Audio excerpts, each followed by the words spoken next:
তোমাদের আসলে মার্ক দিয়ে দরকার, বুঝছো? তোমরা কেন ঢাকা সেন্ট্রাল ইউনিভার্সিটিতে তোমরা অ্যাপ্লাই করতেছো না? তোমাদের আবেদন যোগ্যতা থাকা সত্ত্বেও কেন তোমরা মনে করো যে এই আবেদনটা করতেছো না, বলো তো? তোমাদের তো এই ইউনিটে অর্থাৎ বিজ্ঞানে যদি 7 পয়েন্ট থাকে, বি ইউনিট যদি মানবিকে তোমার যদি থাকে 6 পয়েন্ট, তারপর সি ইউনিট কমার্স যদি থাকে 6.5, যদি তাহলে তোমরা আবেদন করে ফেলো, কারণ তোমাদের এটা শেষ ভরসা ভাই। তুমি এটা কেন বুঝতেছো না? এটা তোমার শেষ ভরসা। আর অনেকেই ভাবতেছে, এখনো অনেক প্রশ্ন করতেছো এটা আসলে বিশ্ববিদ্যালয় হয়েছে কিনা। তুমি কি আদৌ এটা দেখো না যে বাজেট তোমার হয়ে গেছে, তারপরে তোমার হচ্ছে মনে হচ্ছে বিভিন্ন সবকিছু তো পাবলিশ হয়ে গেছে, আর কি বাকি আছে তোমার? কিভাবে তুমি বিশ্বাস করবা? তোমার তো বিশ্বাস করার দরকার নাই। ঢাকার মধ্যে তোমার, হ্যাঁ, স্বায়ত্তশাসিত একটা বিশ্ববিদ্যালয় হয়ে গেছে তোমার, হচ্ছে সারা বাংলাদেশের মধ্যে 5 নম্বর হয়ে গেছে একটা স্বায়ত্তশাসিত বিশ্ববিদ্যালয়, ঠিক আছে?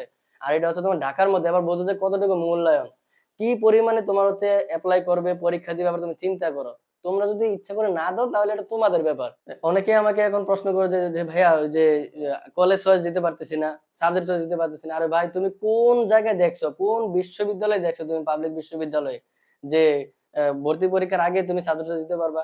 এটা তো ন্যাশনালে দেওয়া যায়, তাই না? ন্যাশনালে এখন তো আর দেওয়া যায় না, ন্যাশনালে এখন পরীক্ষা সিস্টেম হয়ে গেছে। তাহলে তুমি কিভাবে বুঝলা যে এটা কলেজের চয়েস দেবো কেমনে? তারপর তোমার হচ্ছে মনে করো যে সাবজেক্ট চয়েস দেবো কেমনে, এটা এখন না ভাই, এটা হচ্ছে তোমার পরীক্ষাটার পরে। তুমি এটা এটা বোঝো, বিভিন্ন জায়গায় দেখো, বোঝো। এটা হচ্ছে পরীক্ষার পরে, পাশ করার পরে 40 মার্ক যখন পাবা, এই 40 মার্ক যখন পাবা তখন এরপরে তুমি হচ্ছে উত্তীর্ণ হবে, তারপরে তুমি হচ্ছে সাবজেক্ট চয়েস কলেজ চয়েস দিতে পারবে, ঠিক আছে? তাও পজিশনটা ভালো হতে লাগবে, তাই না? পজিশন কত হতে হবে বা কিভাবে, এটা হচ্ছে পরবর্তী ভিডিও দেবো। তো প্রিয় শিক্ষার্থী বন্ধু, আমি শুরুতে বলছি তোমাদের মাইতে দরকার, আসলে মাইতে দরকার। তোমরা বিভিন্ন জায়গায় কানা ঘোষা করো যে এটা কি কলেজ রয়ে গেছে বা কি রয়েছে না, হ্যান্ড রয়ে গেছে, তেন রয়ে গেছে, এগুলো তোমার দেখার বিষয় না। তোমার মনে করো যে আবেদন যোগ্যতা আছে মানে তুমি আবেদন করে ফেলো, এটা শেষ ভরসা তোমার। কেন বোঝো না তুমি? হ্যাঁ, কেন তুমি এটা নিয়ে দ্বিধাদ্বন্দ্বে পড়ে রয়েছো, তাই না? তোমার যদি আসলে শেষ ভরসা হয়ে থাকে, অন্যান্য জায়গায় হয়নি, জিএসটি তো হয়নি, পাবলিক বিশ্ববিদ্যালয় আর ওগুলো তো হয়নি, তাহলে এটাই তো তোমার দরকার, তাই না? তো তুমি কারো কথায় কান না দিয়ে তুমি এটা সরাসরি তুমি অ্যাপ্লাই করে ফেলো। ধুমসে একটা পড়াশোনা দাও, তারপর হচ্ছে তুমি পরীক্ষা ভালো একটা রেজাল্ট করো।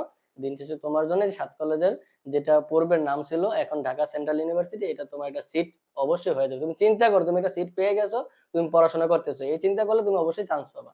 তো শিক্ষার্থী বন্ধুরা, কঠোর পরিশ্রম করো, তাহলে পরীক্ষাটা খুব ইজি হবে। তো তোমার জন্য একটা রইলো শুভকামনা, তাই না? তো এখন মনে করো যে আর আশা করি কোনো চিন্তা নাই। অনেকে আবার ভাবো যে ওই যে অ্যাপ্লাই এর সময় আবার ট্রান্সক্রিপ্ট চায়, অর্থাৎ তোমার এডমিট কার্ড আছে, তারপর হচ্ছে তোমার মার্কশিট আছে, এটা পিক তুলে জাস্ট পাঠাই দিবে, তোমাকে প্রমাণ মানে দেখবে যে তুমি আসলে ওই স্টুডেন্টটা কিনা, এটাই, আর কোনো কিছু না। তোমার ইমেইল, একটা ইমেইল যাবে, হ্যাঁ ঠিক আছে তুমি এলিজিবল, সমস্যা নাই। আর অ্যাপ্লাই সময় মানে তোমার হচ্ছে আবেদনটা নিবে মানে তুমি যোগ্য, এই পয়েন্ট গুলো থাকবে মানে তুমি যোগ্য, তাহলে আর কোনো তো চিন্তা নাই, কোনো টেনশনও নাই। তোমার ইমেইলে পাঠাই দিবে, ওরা ইমেইলটা চেক দিবা তোমার, ঠিক আছে? মোবাইল ব্যাংকিং আছে, ঠিক আছে, এরপর হচ্ছে তোমার অন্যান্য ব্যাংকিং আছে। হ্যাঁ, তো সবগুলোই তোমরা জানো, একদম সিম্পল ব্যাপার, অ্যাপ্লাই করতে কোনো ঝামেলা নাই। তো তোমরা হচ্ছে আবেদনটা করে ফেলো, আর পরীক্ষার জন্য খুব ভালোভাবে একটা প্রস্তুতি নাও। আর কোনো কিছু জানা হলে অবশ্যই পেজে, হ্যাঁ, একটা ফলো দিয়ে এরপর হচ্ছে ইনবক্স করবা, তাহলে অবশ্যই হেল্প করা রাখবো ইনশাল্লাহ। দেখো পরবর্তী ভিডিওতে। আল্লাহ হাফেজ।